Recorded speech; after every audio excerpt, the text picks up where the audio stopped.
Vamos con algo cortito a modo de sacrificio al monstruo algoritmo de YouTube. Me he dado cuenta que tengo que hacer videos más simples, así el canal tiene más regularidad para que la plataforma me muestre más. Y me pareció interesante dar algunas sugerencias, así que vamos a ver 5 consejos para leer o para empezar a leer filosofía. Son los que yo uso, espero que les sirvan, y sin más demoras arranquemos. Anotaciones, así, con signos de exclamación.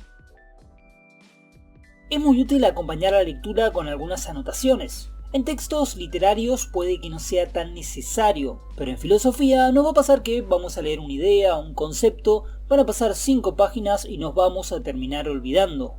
Es que sufro de falta de memoria de corto plazo. Falta de memoria de corto plazo.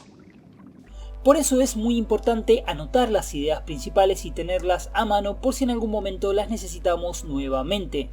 También podemos escribir la cadena de razonamientos del autor con palabras clave, como para armar un esqueleto. Por ejemplo, para Descartes podríamos utilizar esto.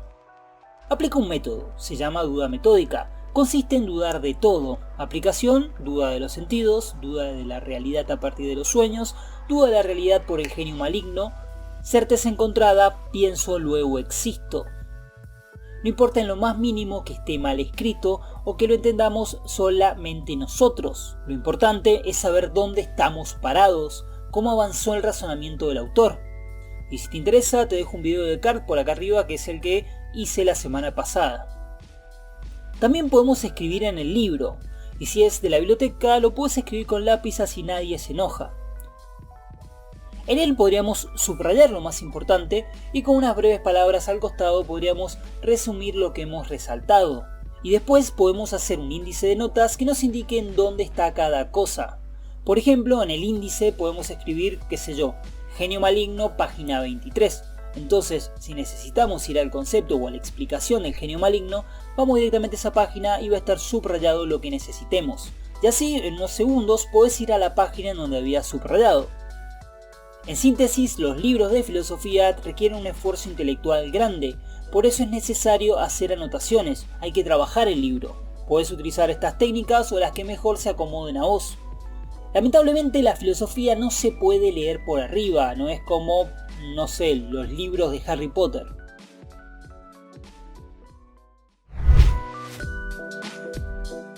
Segundo consejo, no vas a entender todo. Y esto es fundamental para aquellas personas perfeccionistas que no puedan dejar ni un cabo suelto. Simplemente hay cosas que requieren demasiado trabajo para entenderlas o que son prácticamente imposibles. Razones hay un montón. Puede ser que el autor esté discutiendo con otras personas de la época de las cuales no queda absolutamente ningún registro. O también puede estar hablando de alguna problemática social o hasta de un conflicto de la época que no conocemos.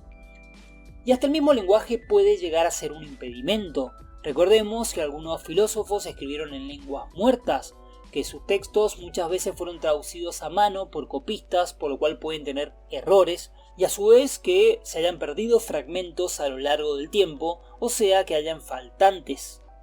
Por eso resulta imposible entender todo. Tenemos que entender el contexto rellenando espacios vacíos, tenemos que corregir errores, y estamos hablando de libros que pueden llegar a tener más de 2500 años de antigüedad. Pero si el autor nos interesa mucho, queremos hacer una investigación, podemos tomarnos nuestro tiempo e ir corrigiendo, ir tapando esos baches que podemos encontrar en la lectura. Puede ser que una primera vez agarre el libro, lo lea y entienda un 40% de lo que dice, pero después con el tiempo iré investigando y podré llegar a un 45, un 50, un 60 y así sucesivamente. Si me permiten la metáfora, leer filosofía es como armar un rompecabezas al que le faltan piezas. Podés revolver la casa entera para encontrarlas, y aún así puede que no aparezcan todas porque te las olvidaste en la casa de tu tía. Lo importante es encontrar las centrales, las que si no aparecen molestan. Las piezas del costadito las podés dejar de lado.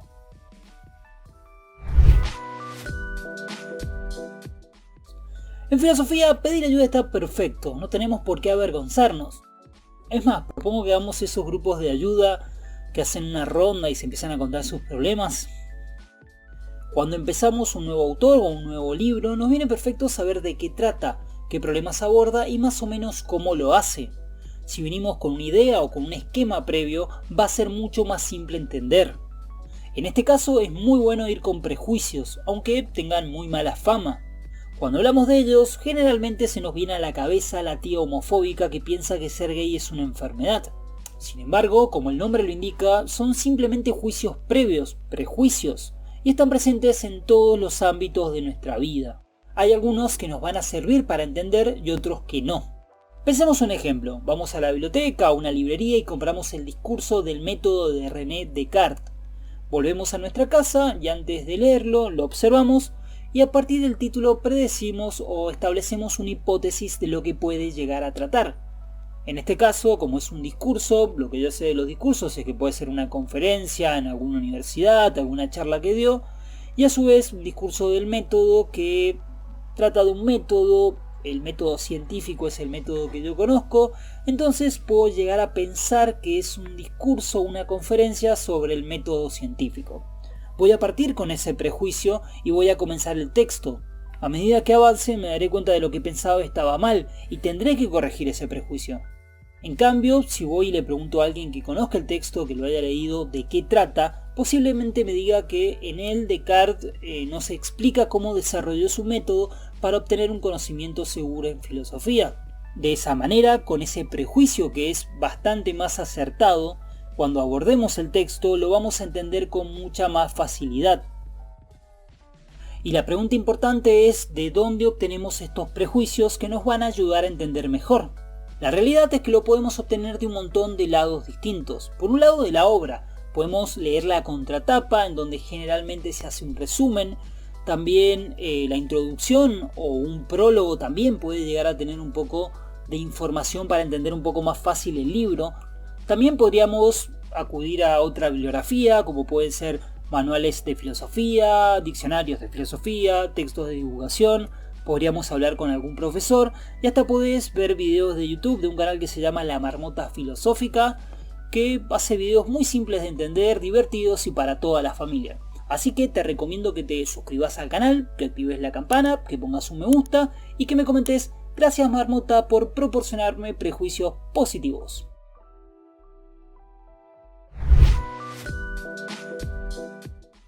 Comenzar por lo más simple. Si algo aprendimos de las películas es que cuando vamos a la cárcel lo primero que tenemos que hacer es ir y agarrarnos a trompadas con el más fuerte.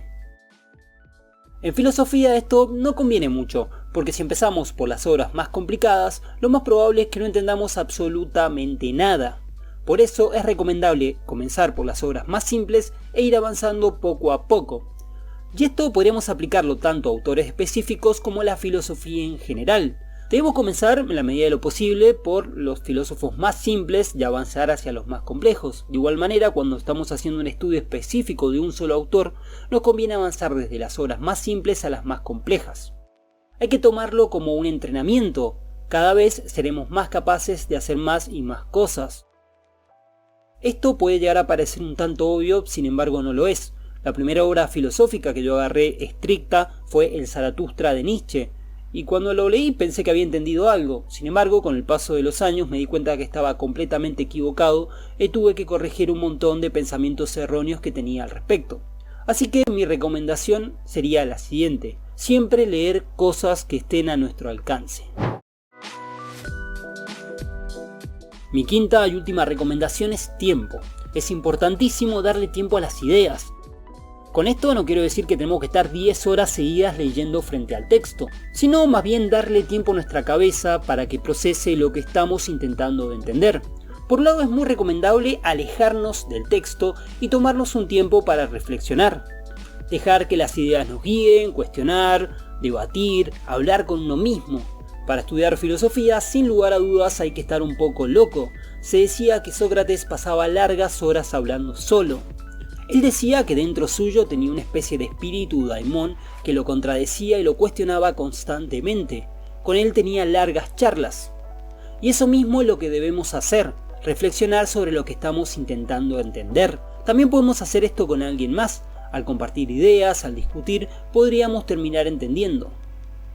De esta manera, cuando menos lo esperemos, nos va a caer una idea que va a resignificar todo el autor y por fin lo habremos entendido.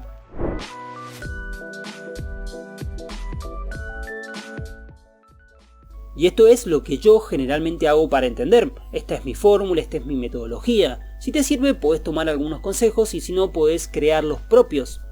Lo importante es ir poco a poco encontrando la fórmula propia. Esto fue todo por hoy. Si el video te gustó, te pido que le pongas un me gusta, que te suscribas al canal, que actives la campana, que me comentes algo.